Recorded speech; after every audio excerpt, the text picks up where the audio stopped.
نحمدہ ونصلی ونسلم علی رسولہ الکریم، اما بعد، فاعوذ باللہ من الشیطان الرجیم، بسم اللہ الرحمن الرحیم۔ معزز سامعین کرام، آج کا ہمارا موضوع ہے فلسفہ معراج النبی صلی اللہ علیہ وآلہ وسلم۔ یعنی یہ ہمارے ذہن میں سوال آتا ہے کہ آپ صلی اللہ علیہ وآلہ وسلم کو کون سی ایسی ضرورت پیش آئی، یا اللہ تعالیٰ کو کون سی ایسی ضرورت یا حاجت پیش آئی کہ رسول اللہ صلی اللہ علیہ وآلہ وسلم کو معراج کرائی یا معراج پر بلایا۔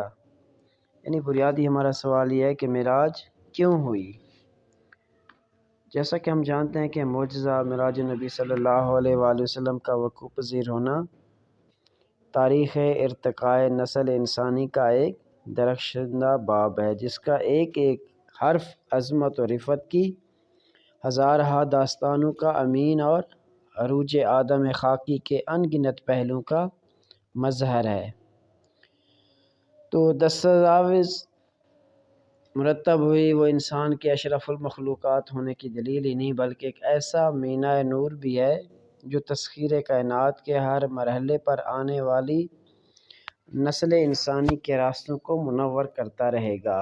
اور آسمانوں کی حدود سے نکل کر اولاد آدم کو مشاہدہ فطرت کی ترغیب دیتا رہے گا، اور اس پر نئے آفاق کی دروازے اس پر کھلیں گے۔ معجزہ معراج النبی صلی اللہ علیہ وآلہ وسلم میں کئی ایک حکمتیں پوشیدہ ہیں۔ دل جوئی محبوب سے لے کر عظمت محبوب صلی اللہ علیہ وآلہ وسلم تک منشاء ایزدی کے کئی پہلو ذہن انسانی پر آشکار ہوتے ہیں۔ حقیقت احوال اللہ اور اللہ کا رسول ہی بہتر جانتے ہیں، تاہم ارباب فکر و نظر نے اپنے علم اور فہم کے مطابق اس عظیم انسانی اور سفر آسمانی کی مختلف حکمتیں بیان کی ہیں۔ تو جن میں سب سے پہلی یہ ہے کہ نگاہوں میں جو تم ہو، یعنی واقعہ معراج کی پہلے حکمت یہ بیان کی جاتی ہے کہ اعلان نبوت کے ساتھ ہی رسول اللہ صلی اللہ علیہ وآلہ وسلم پر مصائب آلام کے پہاڑ ٹوٹ پڑے۔ کفار کی طرف سے بہت زیادہ آپ کو تکالیف پہنچانے کا جو ایک نہ ختم ہونے والا سلسلہ ہے وہ شروع ہو گیا۔ مشرکین مکہ نے آپ صلی اللہ علیہ وآلہ وسلم کو اذیتیں دینے کا کوئی بھی موقع ہاتھ سے نہیں جانے دیا، تو اس کے باوجود آپ صلی اللہ علیہ وآلہ وسلم کے قدم نہ ڈگمگائے۔ تو بالآخر اہل مکہ اور قریش نے مل کر یہ فیصلہ کیا کہ معاشرتی سطح پر رسول اللہ صلی اللہ علیہ وآلہ وسلم اور آپ کے پورے خاندان کا بائیکاٹ کیا جائے، اور آپ صلی اللہ علیہ وسلم کو حرم کعبہ کے قریب ایک گھاٹی جس کا نام شیب ابی طالب ہے اس میں محصور کر دیا جائے، اس میں قید کر دیا جائے۔ تو رسول اللہ صلی اللہ علیہ وسلم کے والدین اور دادا تو آپ صلی اللہ علیہ وسلم کے بچپن میں ہی وفات پا چکے تھے۔ اب آپ کی جو کفالت اور پرورش کی ذمہ داری تھی وہ آپ کے چچا حضرت ابو طالب کے سپرد تھی، جو تمام تر مخالفتوں کے باوجود آپ صلی اللہ علیہ وآلہ وسلم کا ساتھ دیتے چلے آ رہے تھے۔ وہ بھی اس بائیکاٹ کا شکار ہوئے، جبکہ آپ کی زوجہ محترمہ حضرت خدیجۃ الکبریٰ رضی اللہ تعالی عنہا بھی آپ صلی اللہ علیہ وسلم کے ساتھ تھیں۔ اسی طرح نبوت کے 7ویں سال سے 10ویں سال تک کبھی بھوکے رہ کر اور کبھی سوکھے پتے کھا کر گزارا کیا گیا۔ آخر کار کفار نامراد ہوئے اور یہ بائیکاٹ ختم ہوا۔ تو اسی سال حضرت ابو طالب اور ام المومنین حضرت خدیجۃ الکبریٰ رضی اللہ تعالی عنہا کا وصال ہو گیا،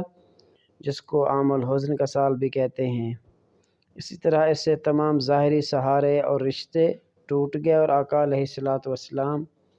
کے قلب انور پر دکھ کی سی کیفیت طاری ہونے لگی۔ اب نہ تو آپ صلی اللہ علیہ وسلم کے والد محترم تھے اور نہ ہی والدہ ماجدہ تھیں جو آپ کے اس دکھ کا مداوع کرتیں یا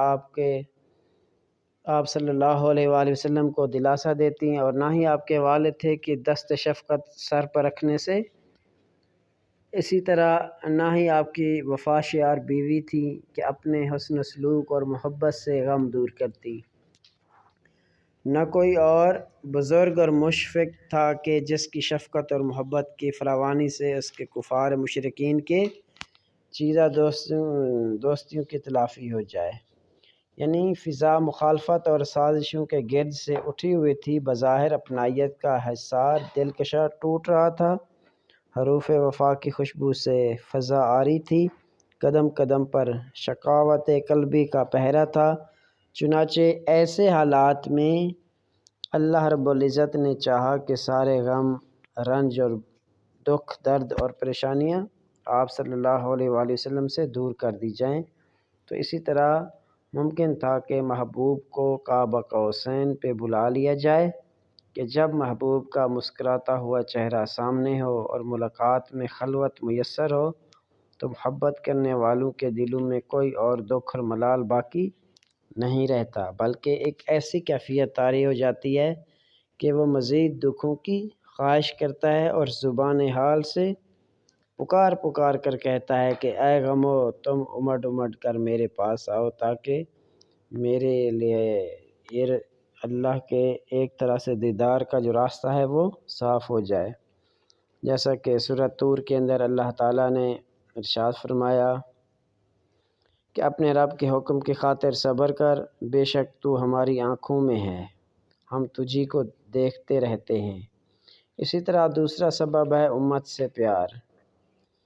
یعنی اتنے زیادہ تکالیف اور غم کے باوجود اعلان نبوت کے بعد مخالفت کی جو آندھیاں امڑ رہی تھیں،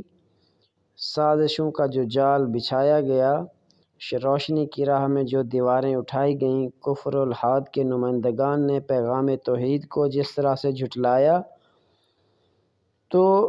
اس کے باوجود پرچم توحید لہرانے والوں کے قدم مشاہدہ ایمان اور ایقان پر آگے بڑھتے گئے۔ ہر طرف پیغمبرانہ بصیرت کے چراغ روشن تھے،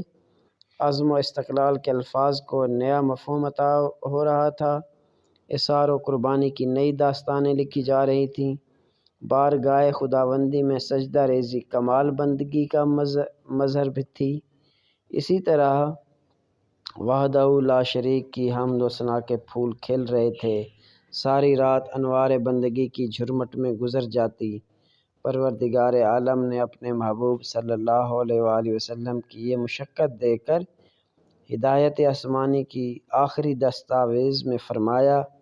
یا ایھا المزمل قم اللیل الا قلیلا نصفہ او انقص منہ قلیلا او زدہ الیہ ورتل القرآن ترتیلا۔ اے کملی والے، اے کملی کی جھرمٹ والے حبیب، آپ رات کو نماز میں قیام فرمایا کریں مگر تھوڑی دیر کے لیے، آدھی رات یا اس سے تھوڑا کم کر دیں یا اس سے کچھ زیادہ کر دیں، اور قرآن خوب ٹھہر ٹھہر کر پڑھا کرو۔ یعنی اب رسول اللہ صلی اللہ علیہ وسلم نے راتوں کو جاگنا تو کم کر دیا، لیکن امت کی فکر کچھ اس طرح سے دامن گیر ہوئی کہ سوتے بھی امت یاد رہتی، سوتے ہوئے بھی امت کا غم رہتا۔ اس پر اللہ تعالیٰ نے جبرائیل امین کو آپ صلی اللہ علیہ وسلم کی خدمت میں بھیجا کہ میرا مقصد تو محبوب علیہ السلام کی طبیعت کا بوجھ ہلکا کرنا تھا، مگر ایسا ابھی تک نہیں ہوا، لہٰذا تو میرے محبوب کو اس کی امت کی بخشش کا جانفرا سنا دے، جیسا کہ سورۃ الفتح میں ہے کہ بے شک ہم نے تمہیں کھلی فتح دے دی تاکہ اللہ تمہارے سبب گناہ بخشے، تمہارے اگلوں کے اور تمہارے پچھلوں کے۔ تو یہ تو یعنی اسی طرح آپ صلی اللہ علیہ وآلہ وسلم کی حدیث مبارکہ بھی ہے کہ افلا اکون عبدا شکورا، کہ صحیح بخاری کی حدیث مبارکہ ہے کہ کیا میں اپنے اللہ کا شکر گزار بندہ نہ بنوں، مگر اللہ کو اپنے محبوب علیہ السلام کا مشقت میں پڑھنا کیسا پسند آ سکتا تھا۔ چنانچہ اللہ تعالیٰ نے سورہ طہ کے اندر ارشاد فرمایا کہ اے محبوب مکرم، ہم نے آپ پر قرآن اس لیے نازل نہیں فرمایا کہ آپ مشقت میں پڑ جائیں۔ تو یہ آج کا ہمارا موضوع تھا، یعنی یہ آج کے ہمارے وجوہات تھیں کہ اللہ تعالیٰ نے آپ صلی اللہ علیہ وآلہ وسلم کو معراج کیوں کرائی۔ یعنی اس میں دو اسباب بیان ہوئے، ایک تو یہ تھا کہ آپ صلی اللہ علیہ وسلم کو جو ایک طرح سے امت کا غم تھا،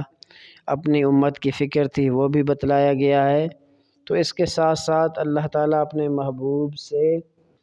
ملاقات کا خواہش تھا، اس وجہ سے بھی اللہ تعالیٰ نے ایک طرح سے آپ صلی اللہ علیہ وآلہ وسلم کو معراج کرائی۔ تو دعا ہے اللہ تعالیٰ سے جو